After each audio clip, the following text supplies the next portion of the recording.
For the 2024-25 season, we've been lucky enough to work closely with Chester Women's Football Club. Now this has involved access to training sessions, going to the matches and being lucky enough to communicate directly with people of the club such as the manager or assistant manager. If we rewind back to summer of 2024, before the season was beginning, Chester were already dealt with a bit of a setback in terms of their manager of 5 years, Martin Fitzsimmons, was announced to be departing the club.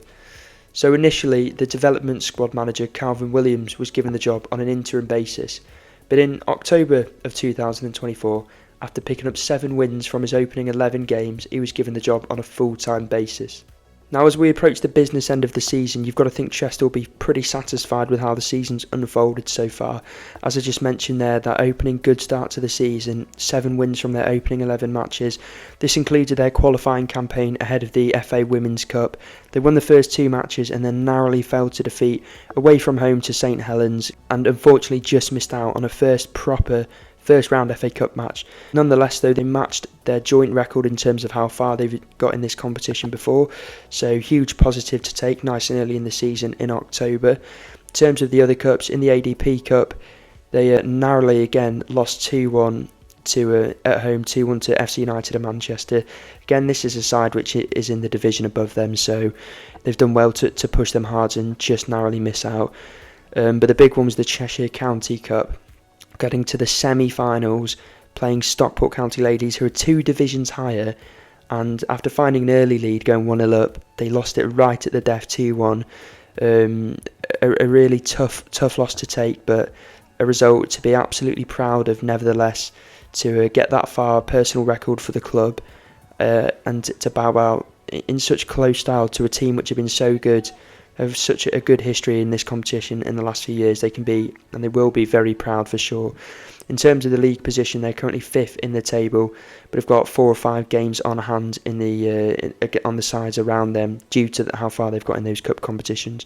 So they'll be looking to win those games in hand and climb a couple of places up the league. I spoke to Kalvin's right-hand man and assistant manager Bryson to see how he would assess the season so far. I think we've hit most of the targets that we'd set for this year. I think looking at it, we'd like to have gone a bit further in the cups, but playing against teams in higher divisions can always be a bit trickier, and to lose 2-1 in both games was a bit salt in the wounds, because I thought we played well enough to get something out, especially the FC game, but maybe not the Stockport game, but I felt we deserved penalties at least in that. So yeah, but other than that, I think for such a young group and the turmoil that we've had within the squad this year, to be in the position we are, and if we win our games in hand, we're going to be there or thereabouts, sort of 2nd and 3rd. So yeah, I'd say we're on track. So as you just heard Bryson there, still would have liked to go further in the cups, still hungry for more despite achieving a couple of club records on some of those cup runs. This highlights the ambition at the club and is echoed by Kalvin himself in terms of the league position and fighting still in those remaining league games. Still going for that 3rd place. We're still going for 3rd place. I think I speak very proudly of these group. It's been really tough from this year.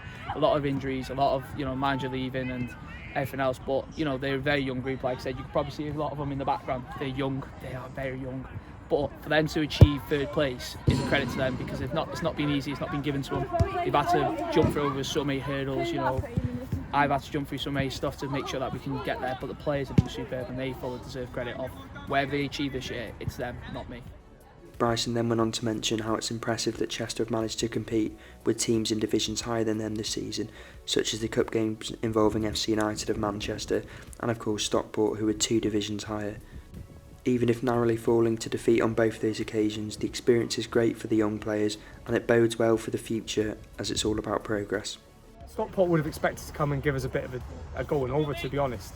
Because they beat, I think it was Tranmere in the round before, they beat them 7-0 or 7-1 or something, so we knew it was going to be our game. Because again, Tranmere in the league above us again, but we had a game plan, stuck to the game plan, and to lose 2-1 and lose right at the death hurt us a bit, but shows you the mark of the group, really, like really young team, but really promising. And if we can keep them together and add a couple more, we're going to be in a good place next year, I think.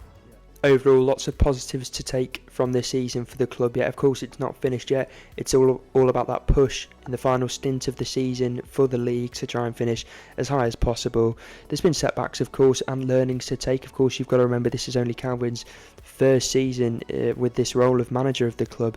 There's been injury concerns. There's been lots of youth players promoted as well due to Kalvin's time and working with some of these players in the development squad.